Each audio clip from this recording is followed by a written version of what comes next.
శ్రీమాత్రే నమః. Welcome to my channel. అందరికీ ముందుగా కార్తీక మాసం శుభాకాంక్షలు. ఇవాల్టి వీడియోలో మనం కార్తీక మాసంలో వెలిగించుకునేటటువంటి ఉసిరికాయ దీపం అది ఎలా వెలిగించుకోవాలో చూద్దాం. ఈ వీడియో అయితే మీకు నచ్చుతుందని అనుకుంటున్నానండి. మీకు కనుక వీడియో నచ్చినట్లయితే ఒక లైక్ చేయండి. నా ఛానల్ని ఎవరైనా సబ్స్క్రైబ్ చేసుకున్న వాళ్ళు ఉంటే వెంటనే సబ్స్క్రైబ్ చేసేసుకోండి. ఇక ఉసిరికాయ దీపం ఎలా వెలిగించుకోవాలో చూద్దాం. ముందుగా అయితే మనం ఉసిరికాయ దీపాలు ఎక్కడ వెలిగించాలనుకుంటున్నామో ఆ ప్లేస్ని క్లీన్ చేసేసుకొని ఆ తర్వాత ఇలా పసుపుతో రాసుకోవాలండి. దానిపైన బియ్య పిండితో ఇలా అష్టదళ పద్మ ముగ్గు వేసుకోవాలి. అష్టదళ పద్మ ముగ్గు చాలా ఈజీ అండి. నేను ఇక్కడ వీడియోలో చూపిస్తున్నాను కదా, అలానే వేసేసుకోవాలి. ఇది కంపల్సరీగా బియ్య పిండితోనే వేసుకోవాలండి. ఈ ముగ్గు వేసుకున్నాక పసుపు కుంకుమలతో ఈ ముగ్గునంతటిని కూడా అలంకరించుకోవాలి. మనం కార్తీక మాసంలో ఎన్ని దీపాలు వెలిగించినా కూడా ఉసిరికాయ దీపం తప్పకుండా వెలిగించాల్సిందేనండి. ఆ తర్వాత మనం ఎన్నైతే ఉసిరికాయ దీపాలు వెలిగించాలనుకుంటున్నామో ఆ ఉసిరికాయలను ముందుగా అయితే శుభ్రం చేసుకోవాలి. ఆ తర్వాత ఉసిరికాయలను మనం కింద పెట్టకుండా ఇలా పచ్చని ఆకులలోనే వెలిగించాలండి.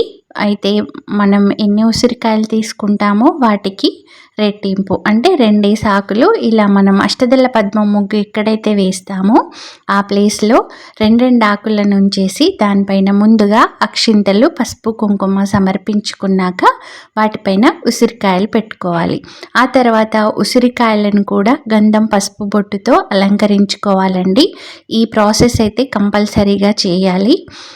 మనం హెల్తీగా ఉన్న ఉసిరికాయలని యూజ్ చేయాలండి.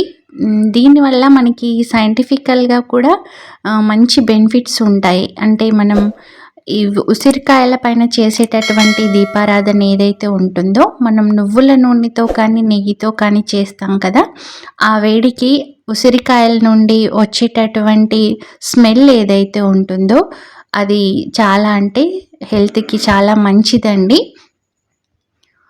అందుకని మనకు పెద్దలు ప్రతిదీ కూడా హెల్త్ బెనిఫిట్స్ ఉన్నది సూచించారు. ఉసిరికాయలను గంధం పసుపు కుంకుమలతో అలంకరించుకున్నాక వాటిపైన ఇలా పువ్వొత్తులు ముందుగానే ప్రిపేర్ చేసి పెట్టుకొని వాటిని అవినీతిలో కానీ నువ్వుల నూనెలో కానీ నానబెట్టేసి ఉంచుకోవాలండి. ఆ తర్వాత ఉసిరికాయల పైన ఉంచేసి దీపారాధన చేసుకోవాలి. దాని తర్వాత ప్రతి ఒక్క దీపానికి కూడా పూలు అక్షింతలు సమర్పించుకోవాలి.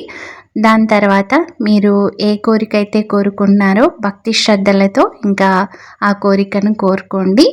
ఇదండి మనం కార్తీక మాసంలో ఉసిరికాయ దీపం వెలిగించుకునేటటువంటి విధానం. నేను ఇక్కడ 5 దీపాలే మీకు షేర్ చేశాను.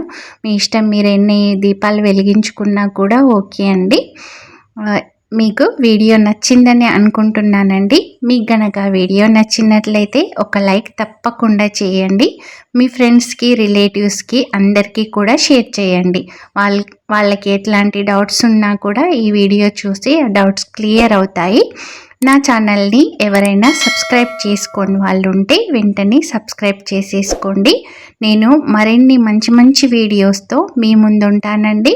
మరొకసారి అందరికీ కార్తీక మాసం శుభాకాంక్షలు. థ్యాంక్స్ ఫర్ వాచింగ్ అండి.